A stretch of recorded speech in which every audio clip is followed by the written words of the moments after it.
The Atari.io button is back because today's the 26th of the month, and every 26th of the month, Atari.io celebrates Atari Day. And today we're going to celebrate Atari Day by playing the 2600 version of Popeye. Let's go ahead and take Popeye, pop it in my Atari 7800 Pro system, and see how it holds up today. Let's go to the game.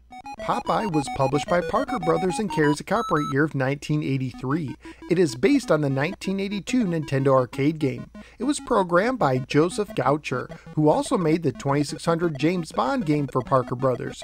Popeye is an arcade-style game for one player only, and has only one standard mode of difficulty. According to the manual, you're Popeye, and your goal is to catch all of Olive's hearts, notes, and X's, which represent smooches, before they hit the water and sink, or before Brutus or the Sea Hag's bottles knock you overboard. The manual also states that catching all the items Olive throws at you will win her affection, but since you have to do this time after time, my guess is Olive is pretty needy. On each level you move Popeye with the joystick, with up and down being used to climb stairs and ladders. On each level you must avoid touching Brutus and the bottles that both Brutus and the Sea Hag throw at you. You never see the Sea Hag in this version, but you will occasionally see a blinking square shape starting at one side and flying to the other, representing a bottle she is throwing at you from a distance. You can punch bottles by pressing the button, but your timing has to be good, and punching Brutus will get you killed if you're not powered up. On each level, a flashing green rectangle will also appear somewhere on the side. This represents a can of spinach. Punch it and you will become temporarily invincible and able to knock out Brutus simply by touching him for bonus points. It also stops the items that Olive is throwing from descending and sinking until the power-up wears out, although in this version they float sideways in a weird sort of way while you're powered up. The 2600 version of the game contains all three levels of the arcade game, albeit altered to fit in a 2600 cartridge. On the first screen you collect hearts while climbing stairs and using a ladder that only goes down in the middle of the screen. Unfortunately, this version misses the hanging bucket to drop on the head of Brutus. Collect 20 hearts and you move on to the second screen. On the second screen you collect music notes. This version misses Baby Sweet Pea, but it does have two trampolines at either side.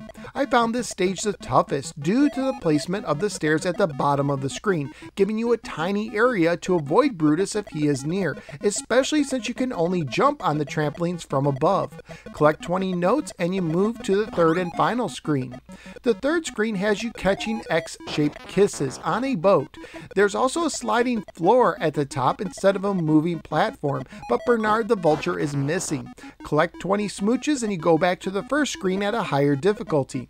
Point-wise, you get 100 points for punching a bottle and 3,000 points for knocking out Brutus when powered up. You also get points for collecting the items that Olive throws, depending on where you get them. Catching them on the top platform gets you 500 points each, 300 points for the second floor, 100 points for the third floor, and 50 points for the bottom floor, and those point values get doubled if you're powered up when you collect them. You also get an extra life for passing 20,000 points. Graphically speaking, the levels are pretty basic looking, and there's quite a bit of flicker, but I thought the characters looked great for a 2600 game even if they are a single color each.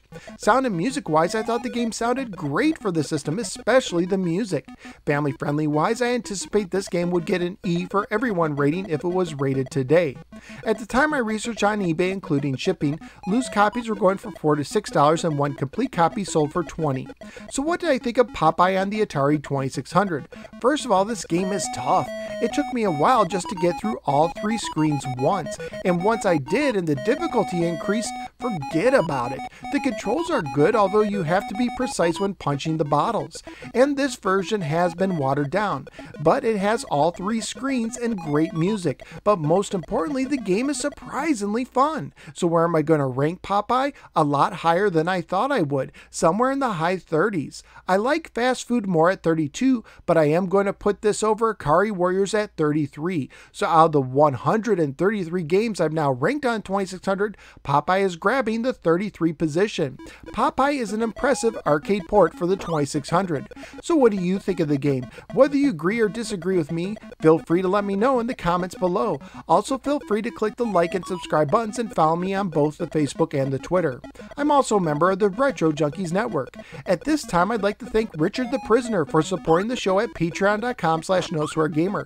Thank you, Richard. If you appreciate the work I do, please consider becoming a Patreon supporter also for as little as $1 a month. Thank you for giving me a little part of your day, and I look forward to seeing you next time on the next episode of the No Swear Gamer. Take care and have a happy Atari day.